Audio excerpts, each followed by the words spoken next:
नमस्कार दोस्तों, मैं अमन स्वागत करता हूं आपके अपने YouTube चैनल एजुकेशन हब पे। आज है 21 जून और चलिए जानते हैं 21 जून से संबंधित कुछ इंपॉर्टेंट अपडेट्स। आगे बढ़ने से पहले जानते हैं आज के दिवस के बारे में। तो आज है 21 जून और आज के दिन मनाया जा रहा है अंतर्राष्ट्रीय योग दिवस।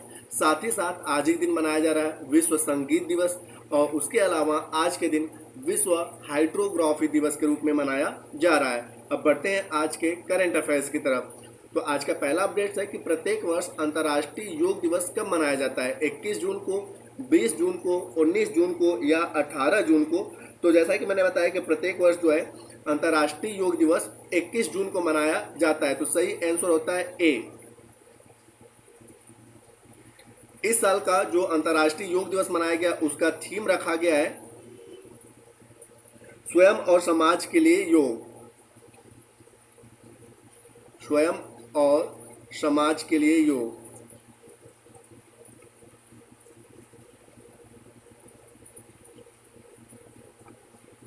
बात करते हैं अन्य दिवस के बारे में यहाँ पर।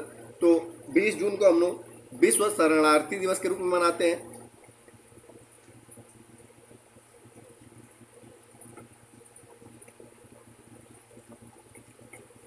उन्नीस जून को है राष्ट्रीय पठन दिवस।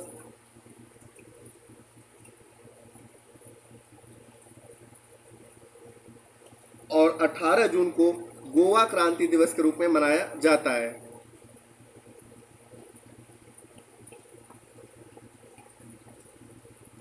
बढ़ते हैं अगले अपडेट की तरफ। तो अगला अपडेट है कि समलैंगिक विवाह को मान्यता देने वाला पहला दक्षिण पूर्वी एशियाई देश कौन बना। नेपाल, थाईलैंड, ताइवान या भारत। तो यहाँ पर सही ऑप्शन होता है कि समलैंगिक विवाह को मान्यता देने वाला पहला दक्षिण पूर्वी एशियाई देश जो है वह थाईलैंड बना। तो सही आंसर होता है बी। अब यहाँ पे जान लेते हैं कि समलैंगिक विवाह को मान्यता देने वाला, ठीक है, यहाँ पे नेपाल की अगर बात करें तो समलैंगिक विवाह को मान्यता देने वाला यह दूसरा एशियाई देश है। इसने साल 2023 में, ठीक है, नेपाल ने अपने यहाँ समलैंगिक विवाह को मंजूरी दे दी थी।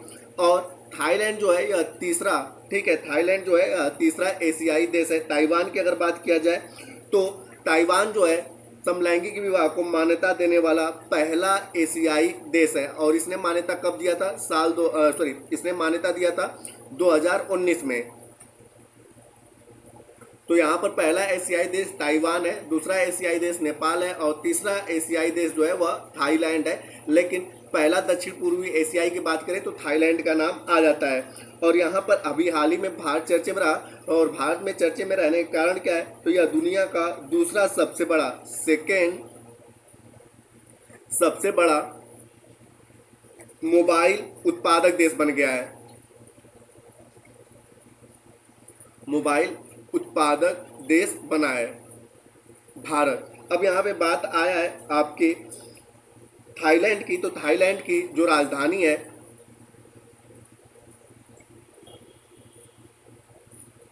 थाईलैंड की राजधानी जो है वो बैंकॉक है। और इसकी मुद्रा का नाम बहत है। और वर्तमान समय में यहाँ के जो प्रधानमंत्री हैं थाईलैंड के, उनका नाम है श्रेष्ठा पविसिन। श्रेष्ठा पविसिन। बढ़ते हैं अगले अपडेट्स की तरफ। तो अगला अपडेट है कि किसने एनबीए चैंपियनशिप 2024 जीता है। बोल्टन सेल्टिक्स ने या कोलकाता नाइट राइडर्स ने या मलेशिया ने या भारत ने। तो यहाँ पर जो है एनबीए चैंपियनशिप 2024 का अवार्ड बोल्टन सेल्टिक्स ने जीता है। तो सही आंसर होता है ए। अब यहाँ पे एनबीए की बात किया जाए तो एनबीए का संस्थापक कौन है? तो एनबीए का जो संस्थापक है वह बोल्टन ए ब्राउन है। बोल्टन ए ब्राउन। इसकी स्थापना साल 1946 में की गई थी।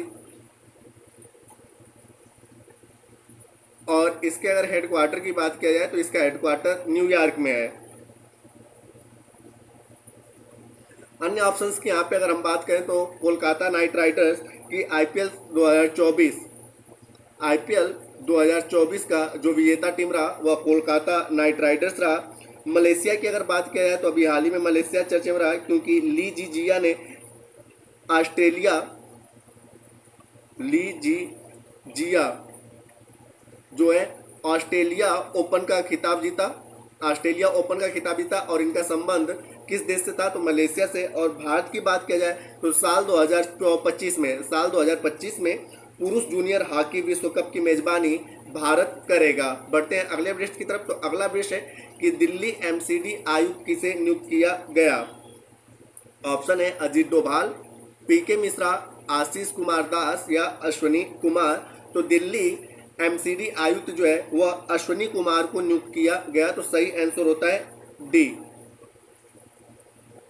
अन्य ऑप्शंस के बारे में अगर बात किया जाए तो अभी हाल ही में चर्चे में थे अजीत डोभाल, और इन्हें तीसरी बार भारत का राष्ट्रीय सुरक्षा सलाहकार बनाया गया है। तो अजीत डोभाल जो है वह राष्ट्रीय सुरक्षा सलाहकार बने हैं।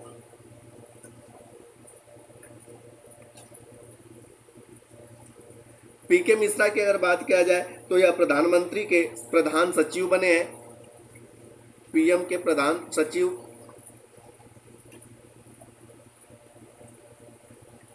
और आशीष कुमार दास की बात किया जाए तो इन्हें नीति आयोग का एमडी नियुक्त किया गया है, जिसके कारण यह चर्चे में बने रहे। बढ़ते हैं अगले वृत्त की तरफ। तो अगला वृत्त है कि फिनलैंड के पाओ नुर्मी में स्टेडियम में आयोजित खेलों में भाला फेंक में किसने स्वर्ण पदक जीता। दिव्या देशमुख, नीरज चोपड़ा, चंद्रकांत सतीजा या ईगा स्वीटेक। तो यहाँ पर जो है कि फिनलैंड के पाओ नुर्मी स्टेडियम में जेवलिन थ्रोन में जो है नीरज चोपड़ा ने स्वर्ण पदक जीता। तो सही आंसर होता है बी। गोल्डन बॉय के नाम से फेमस हो गए नीरज चोपड़ा। अब यहाँ पे अन्य ऑप्शंस की अगर बात किया जाए तो अभी हाल ही में दिव्या देशमुख चर्चे में रही, क्योंकि साल 2024 का जूनियर गर्ल्स चैंपियनशिप किसने जीता था, तो दिव्या देशमुख ने जीता था। चंद्रकांत सतीजा की अगर बात किया जाए तो वैश्विक उत्कृष्टता पुरस्कार 2024 मिला है, वैश्विक उत्कृष्टता पुरस्कार 2024 चंद्रकांत सतीजा को मिला है। और ईगा स्वीटेक की बात किया जाए तो इटालियन ओपन 2024 का खिताब ओपन 2024 का खिताब जो है ईगा स्वीटेक ने जीता है। अब यहाँ पे फिनलैंड की बात आई है तो हम बात कर लेते हैं फिनलैंड के बारे में। तो फिनलैंड का जो है राजधानी वो है हेलेंकिस।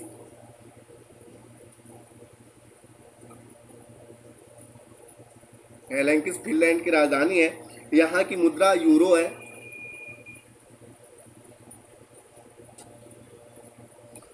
और वर्तमान समय में फिनलैंड के जो राष्ट्रपति हैं ये भी अभी हाल ही में नवनिर्वाचित हुए हैं, अभी हाल ही में निर्वाचित किए गए अलेक्जेंडर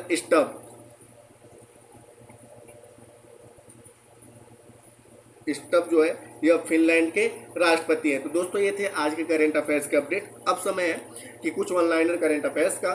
तो यहाँ पे अभी हाल ही में प्रधानमंत्री नरेंद्र मोदी ने नालंदा विश्वविद्यालय के नए परिसर का उद्घाटन किया, जिसके कारण फिर से नालंदा विश्वविद्यालय चर्चे में है। आपने पता है कि बख्तियार खिलजी ने नालंदा विश्वविद्यालय को ध्वस्त कर दिया था। एम्स दिल्ली ने भारत में पहली बार भ्रूण रक्त आदान सफलतापूर्वक किया। और ओडिशा के पूर्व राज्यपाल मुरलीधर चंद्रकांत भंडारे का हाल ही में निधन हो गया। तो दोस्तों ये कुछ ऑनलाइनर थे। अब बढ़ते हैं पिछले सेशन में पूछे गए प्रश्न का उत्तर देने का। तो पिछले सेशन में आपसे पूछा गया था कि हाल ही में जारी पर्यावरण प्रदर्शन सूचकांक में भारत की स्थिति क्या थी। तो जिसका सही उत्तर था 176। तो जिन्होंने सही उत्तर दिया उनके लिए बधाई। अब समय है आज के प्रश्न का। तो आज का प्रश्न है कि समलैंगिक विवाह को मान्यता देने वाला पहला दक्षिण पूर्वी एशियाई देश कौन बना। नेपाल, थाईलैंड, ताइवान या भारत। तो आप इसका आंसर हमें कमेंट बॉक्स में दे सकते हैं। आपके कमेंट का हमें इंतजार रहेगा। तो दोस्तों वीडियो पसंद आए तो वीडियो को लाइक करें, कमेंट करें तथा अपने दोस्तों के साथ शेयर करें। और चैनल पर आए तो चैनल को सब्सक्राइब अवश्य करें। तथा इस पीडीएफ के लिए आप हमारे टेलीग्राम से जुड़ सकते हैं, जिसका लिंक वीडियो के डिस्क्रिप्शन में दिया हुआ है। तो वीडियो के अंत तक बने रहने के लिए धन्यवाद। मिलते हैं जल्दी नेक्स्ट वीडियो में।